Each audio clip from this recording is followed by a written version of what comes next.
Hello, and thanks for picking up the February edition of Marlborough Magazine. I'm Dan Ginden. And I'm Susan Laufer. We hope you enjoyed the magazine marathon that we brought you in January.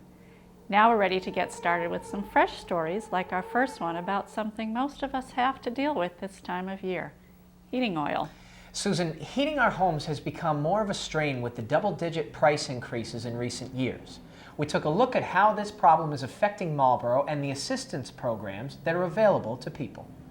The first half of this winter was mild, but even still, an increased number of families have needed help heating their homes. David Harrison, a division director at the South Middlesex Opportunity Council, or SMOC, is in charge of fuel assistance programs. We're seeing about a 27% increase in clients over last year. I think we have, the last time we ran a report was somewhere around 850 new households applying in the Metro West region for fuel assistance. Joan Parkers is one of those households in need of help.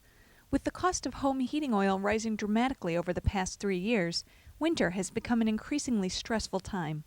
It's been pretty hard getting my house heated for the last few years because the price of oil is very high, and depending on how cold the weather is and how much they're charging, I usually have to call Lakeside and find out. And she tells me how much it's going to be, and it's usually like $300 and something to fill it for one time. So it's been tough. Because she ran out of her federally funded fuel assistance, Joan recently qualified for help from Citizens Energy, Joe Kennedy's corporation, which provides discount fuel to families in need. Like Joan here, who is on a fixed income. I mean, everybody says, what's a fixed income? Fixed income's when you're on your Social Security. She's going to earn less than $10,000 in a year. And when the price of oil goes up by almost 100% in 2 years, the price of natural gas has gone up 75% in the last year alone, how is she possibly going to offset that when she has no money coming in that pays for that price increase? Subsidized by the Kennedy program, Lakeside Oil pumped 154 gallons of oil into Mrs. Parker's tank in January. I just want to thank everybody for being here and delivering my oil, and thanks SMOC and Citizens Energy. I don't know what we'd do without it. While senior citizens are among the hardest hit by the rising cost of fuel, the increased prices are having ripple effects throughout our local economy and beyond. Well, it affects us because obviously people conserve, which they should conserve, but mostly, people can't pay their oil bills. And so, if you're getting an oil delivery that's $500 to $1,000 in 1 month, if you spent that much on oil and you can't afford it, then, at the end of the year, we end up having a bunch of people that can't pay their bills, and we feel it just as much as they do. Well, I think right now we're in the middle of the crisis and unfortunately have to be reactionary right now. But I think we do need to be proactive in thinking ahead over the years. Right now we're going to work on plans for next year with the Public Facilities Director to work on how we're going to try to conserve energy in our buildings. And I think that we need to really think ahead, and we need to lobby our federal government to help us with the increasing fuel costs. They need to do whatever they can to make fuel more affordable for the residents and businesses. We can't have people leaving because of fuel costs. Some argue that federal fuel assistance levels have not kept pace with the rising cost of fuel, leaving northeastern states especially in a crunch. Unfortunately, I've been in this business now for over 30 years, and fuel assistance benefit levels are pretty much the same as they were 30 years ago. So at some point, something else is going to have to happen. The demand is such right now that there's just not enough money out there to cover most of the households. There are local, state, and federally funded fuel assistance programs that people can apply for if they're having problems keeping their tank full this winter. Benefit levels vary according to the program and the individual's economic situation, but most fuel assistance will not be enough to get a family through an entire winter. And when the benefits run out, families often clamor for other solutions. Credit card. There's not much they can do. Oil companies are very reluctant now, unless you've been a client for a long time. Can you put it on an account? But for the most part, it's put it on a credit card and pay it off. That's all you can do. Marlborough residents who need assistance paying their home heating bills can call the city's Human Services Director, Rosalind Baker, for help. I would recommend that you call my office and I can point you in the right direction or refer you to the right agency or help you myself or whatever we can do with my fund. But I recommend you call this office so I can get some more information and get information from you, and then we can refer you to the right source.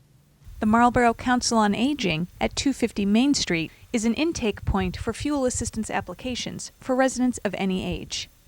When we get the calls concerning fuel assistance, we first tell the people what the financial guidelines are. Typically, we get calls for 1 or 2 people. For one person, if their income is $19,140 or less, they would most likely qualify for fuel assistance. If it's a 2-member household, then that income guideline would be $25,660 or less, and then they would qualify for fuel assistance. If they say yes, that they fall within those financial guidelines, we send them information as to what they would have to bring to apply for fuel assistance. We mail that out, then we make an appointment once they've gathered all their information, which would consist of their heating bill for the past year, electric bill, their income, their mortgage, if they have a mortgage, property taxes. We send all that information out to them, and then they come, we help them fill out the application and mail it out for them. Meanwhile, like a lot of households in the Metro West, Joan Parker waits as her Citizens Energy oil gets used up and hopes that next year things will be easier. I think by that time, maybe things will be a lot better because I'm looking into some work. I got to see if I can find something, maybe 3 days a week or something, see what I can do and help myself out a little bit here. For Marlborough Magazine, I'm Sophie Burke.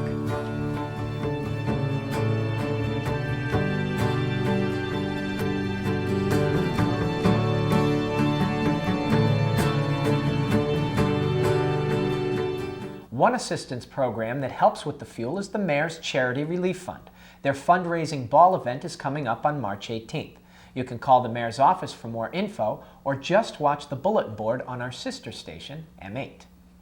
Reality shows are such a big part of television programming these days. Shows like Antique Roadshow on PBS have become very popular. Recently, the Marlborough Public Library held their own antique show, and Marlborough Magazine newcomer Shannon McConville was there. How many of you are planning a spring cleaning in a couple of months? You'll go through all the junk in your attics or basements. How many of you think you'll find something like this and just throw it away? You may want to rethink that. Antiques Roadshow is in Tampa, Florida. The PBS program, Antique Roadshow, has become a reality show of its own, where participants may strike it rich with an old family heirloom or something old and dusty that they almost threw away. And a lot of times I've seen things where people in the family have told them they are certain things, and in fact that they're not. So they call me the Grim Reaper of family legends, so sometimes it can be tough. Knowing the popularity of the Antique Roadshow, the Friends of the Marlborough Public Library brought in Stuart Whitehurst from the Skinner Auction Gallery in Bolton to appraise antiques for those interested in coming out on a rainy January night. How did you get into the appraisal business? Well, gosh, it was a long, long time ago when I was about 15 years old. My father convinced me that I didn't want to go into medicine, but in fact I wanted to be an antiques appraiser. He was a surgeon himself, so he did a good job of helping me along, and that's been 22 years doing this. So. Now, I hear you only do certain appraisals, like you won't appraise coins or stamps or jewelry or musical instruments. Well, it's very difficult to grade jewelry, very difficult to grade stamps and coins while you're standing up in front of a group. You usually need a lot of material in front of you to be able to do that. Jewelry, you need a scope, and musical instruments are just very difficult to do. So we usually confine ourselves to the items that we can really readily look at in a public format to be able to do that well. So. Now, the objects that you do look at, how long on average does it take you to appraise them? Well, it would be arrogant for me to really say about 5 seconds, but it usually takes about 5 seconds. So, but there are some things that'll take a little longer. It just depends on the objects themselves. But by and large, they all present themselves very quickly. We've seen them before, and we can really do them pretty quickly. Now, have you ever had anybody who was completely disappointed in your appraisal or completely elated? Oh, absolutely. We call this game Stump the Chump, you know, so a lot of times I've seen things that I haven't seen before. While all pieces were interesting, some people walked away with a background story. I mean, we had no idea what this was, and he told us it's from Austria, it's from 1880, and it's worth $300, and I wouldn't know whether it was worth $300 or $1. Tell me just a little bit about your possession. It is a small pocketbook that I got from my father-in-law back in 1954 or something like that. And it is a little alligator purse, and it was, he obtained it in Cuba before the revolution. So it says in here, genuine alligator made in Cuba. And I never really liked it too much, but I used to take it to church. And my mother-in-law had, she had those fox furs with the little foxes in the eyes that always intrigue children. Sometimes they're in the front and sometimes in the back. Between her little foxes and my little alligator. It was built in the 1800s, and it was actually a chair, a ladder-back chair to start with, and it was converted into a rocker. And so I don't know actually much more about it. It's worth, well, I guess around $150 to $200. That's its worth anyway. But I kind of like it. I just, you know, it's kind of a unique little chair, and my mother used to sit in it by the window, and she really enjoyed it. So I'm glad to have it. Some were happy with what Stuart had to say. He just appraised this for $250 to $300, so I guess I'll take better care of it. It's been sitting in a bag in my closet for 50 years. Maybe now you can take it out to lunch. Maybe I should take it out. I never even thought to name him. While some were not as pleased. No, I think we were hoping that it would be more. We were hoping we would a lot more than that. We'd take a trip.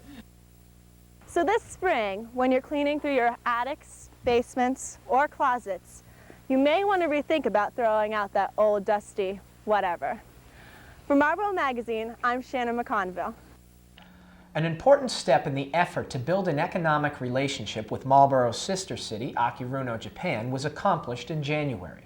4 representatives from Akiruno's Chamber of Commerce visited Marlborough.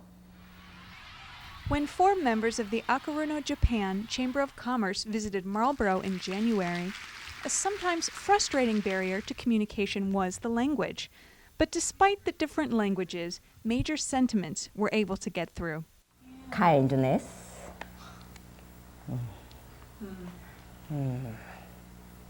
Difficult. Many things, but difficult to explain in English. But heartful. Warm. Yuri Hashizumi is the owner of a store called Chigusa in Akiruno City, Japan. Her store sells craft goods. My shop started in 1954. But my mother opened my shop. Yeah. Really? Yes. I succeed to my mother's business. Yeah. 25 years ago. Yeah. Like the other members of the delegation of the Akiruno Shukokai, as the Chamber of Commerce is called, Yuri came to Marlborough through the Sister City Exchange Program to learn about our culture and to scout out opportunities for trade. こう来て、そして交流ができたっていうことが思い出ですね。そうです。楽しそう。She thinks there is a hope in the future to communicate with not only people but also economical side. Yes. Through this Sister City Exchange Program. Although most people think of the student exchange when they think of the Akiruno Marlborough Sister City program, developing an economic exchange has also been on the agenda. Don Landers, the former assistant superintendent of the Marlborough Public Schools, has been a part of the Sister City Exchange program since its inception in 1996. We talked about the student exchange, and then we started talking about, I was the educator, about a teacher exchange. But the bottom line, and I'm talking now 10 years, is to get some type of commercial, some type of economic exchange here. You know, trying to get a business that would maybe settle into Marlborough, or basically someone in Marlborough might go over to Akaruno. 2006 is the first year that visitors from the Akaruno Chamber of Commerce have visited Marlborough, specifically to fulfill the economic intentions of the program. I came here to communicate with members of Marlborough Chamber. What was accomplished by this trip in particular is the fact that they actually came over here to see, they put faces to the names, they came over here to see our industry and how we're set up as a community. They were looking for, the people were looking for maybe an avenue to do some exchange of business so that they could export. Yuri she has a major, she called it a gift shop, but let me tell you, she has 100 employees. So it's more than just a gift shop. And she was looking for avenues to distribute her products. And Esau had a soy sauce business. And he was looking to distribute the soy sauce here. We may be making further inroads to places like Ken's Foods to see if he could distribute some of his product. It was just very exciting. Isao Kondo's company, Kondo Brewery Corporation, has been making soy sauce in Japan for the past 98 years. Hi. Hello. My name is Isao Kondo. My company is manufacturer of soy sauce. Soy sauce is made from soybean, wheat, salt, and water. About soybeans, we are normally using only 4% of total account is harvested in Japan, and 96% is imported from some foreign countries, and 95% of import is dependent on your country, United States of America. In addition to Ms. Hashizumi and Mr. Kondo, the other visitors from Akaruno's Shukokai were Kazuo Tsuruta, a plumber, and Masahiro Ishikawa, the president of the chamber and a real estate executive. Today, I am very glad to visit the Marlborough Chamber of Commerce and see you all here. I try to make effort to promote communication of business and the people. I hope we can make a good friendship together. Thank you. During their brief visit to Marlborough, the Akaruno Chamber of Commerce visitors were given a tour that included both multinational corporations and local businesses. We invited the Chamber of Commerce from Akiruno City to the hospital for a number of reasons. One, as a chamber member, we think it's important for the chamber members to participate not only amongst each other, but with the chamber members from our sister city. And the second is we wanted to take the opportunity to show the folks from Akiruno City a little bit about how healthcare is delivered here in the United States, and use as an opportunity to find out more about how they deliver healthcare there. We spent a full day working with the sister city contingent through the offices of the Chamber of Commerce. So what we were able to do was to give them a thorough tour of the core services that we provide and all of the training opportunities, and they seemed very impressed with the amount of new education that you can get from a career center.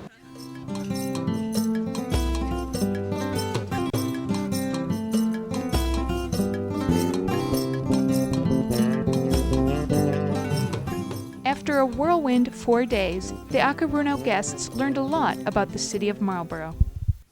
人をもてなすっていうのが本当に皆さん親切で優しくて。There are also 2 points.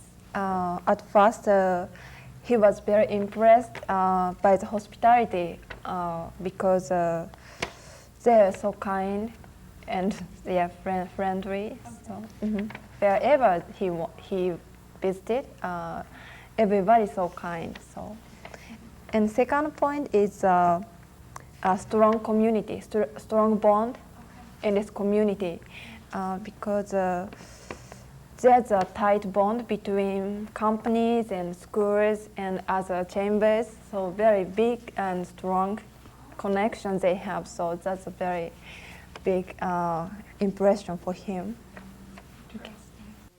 When the Japanese visitors left, they took with them many souvenirs, but one souvenir in particular was intangible.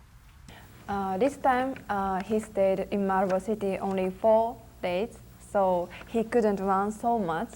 But the most important thing he learns is American spirit.